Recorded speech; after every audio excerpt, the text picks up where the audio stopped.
Hello everyone, and welcome to the next edition of the Holland Land Office Museum's Artifact video series. My name is Ryan Duffy and I'm the director of the museum. And this week we're going to talk about two other members of the Ellicott family that we haven't touched upon yet.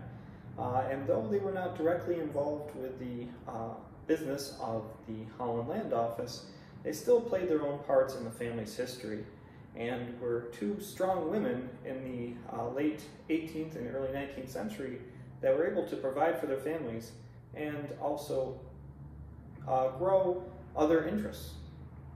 And those ladies that we'll be talking about are Letitia and Rachel Ellicott, who were sisters of Joseph Ellicott as well as Benjamin and Andrew Ellicott.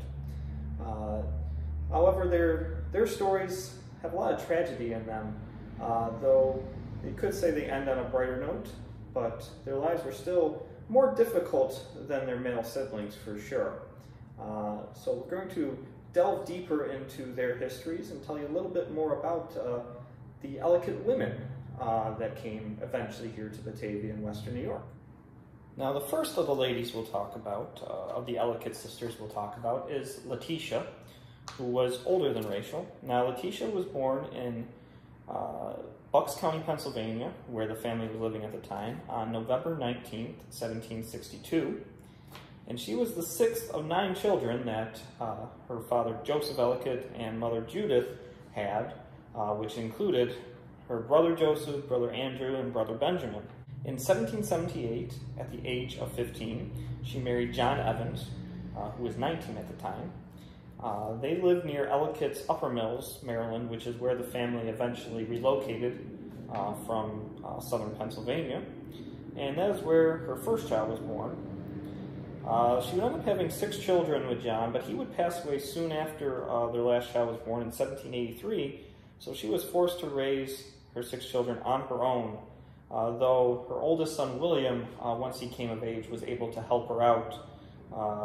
But he was only 14 at the time, so it was still much of the burden on her shoulders.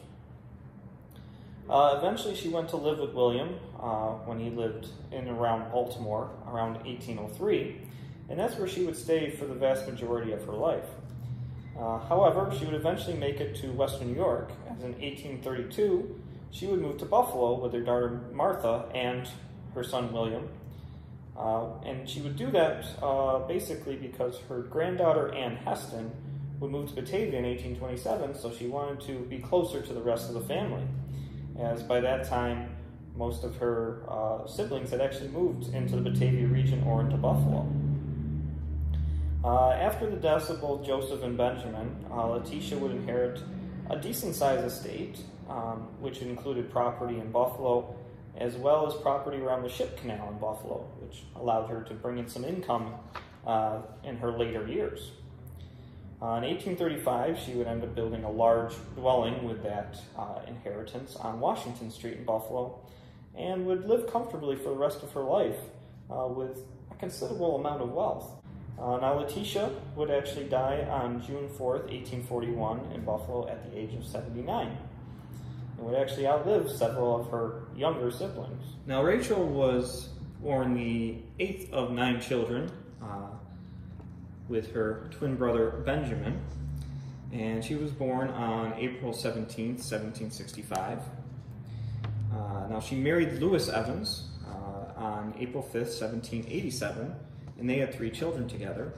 And as you can tell from Letitia and Rachel's family life, the Ellicotts and the Evans intermarried quite frequently, as most of the Ellicott daughters married an Evans, and most of the Ellicott sons actually married into the Brown family.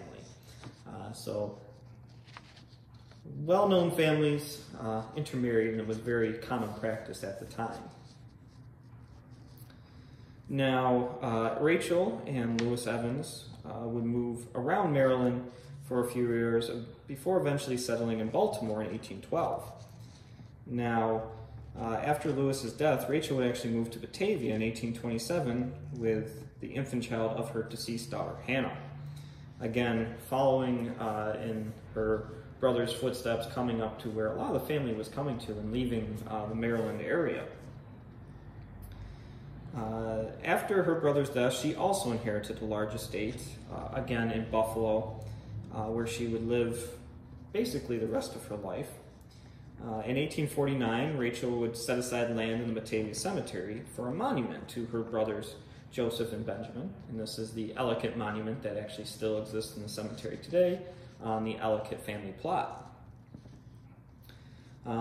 And this was very much in Rachel's character, as she was often described as a philanthropist who was passionate about helping the poor, and it was really her efforts that helped to continue the family's legacy and help preserve it, as probably without her, the names of the Ellicotts gets somewhat lost to history. It was her that actually provided the funds for the Ellicott Monument, to have the monument constructed to her brothers.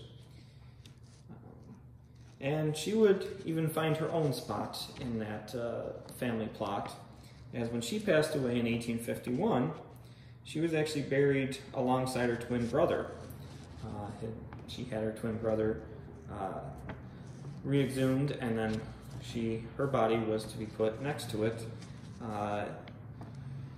It is somewhat conflicted as to if they are in the same casket together or if it's just in the same plot side by side. But needless to say, she wanted to have her final resting place next to her twin brother. Now, her burial was described as such. Friends followed her remains to the tomb, and they were deposited by the side of her twin brother, whose moldering coffin was uncovered to receive her. That pair again united and sleeping together.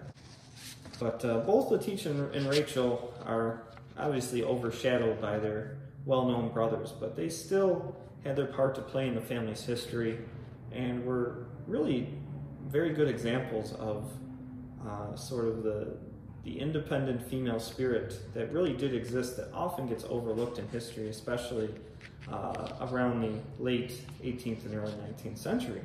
Both women had to take care of children without their husbands, and sometimes their grandchildren without the parents around. So they were able to keep family bonds together and really sustain families that might, in many cases, have just completely fallen apart.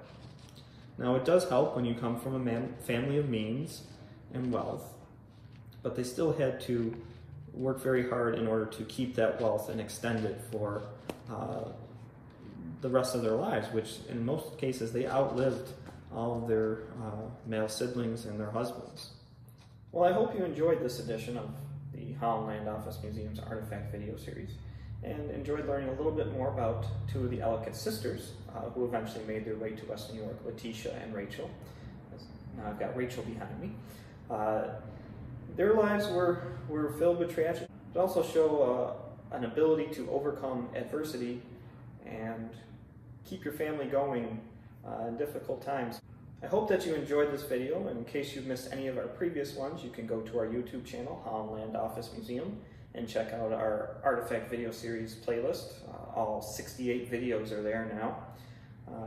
And if you really do enjoy them, please like and subscribe to the channel, as it helps the channel look a little better, but also gets you notified much quicker about when we upload new things. But as always, the best way to come and check out the artifacts we have here and the stories that we have to tell, such as Rachel and Letitia's, is to come by the museum and see them for yourself, and we'll be happy to share even more information than what we did here. So as always, be sure to check us out, and we hope to see you again.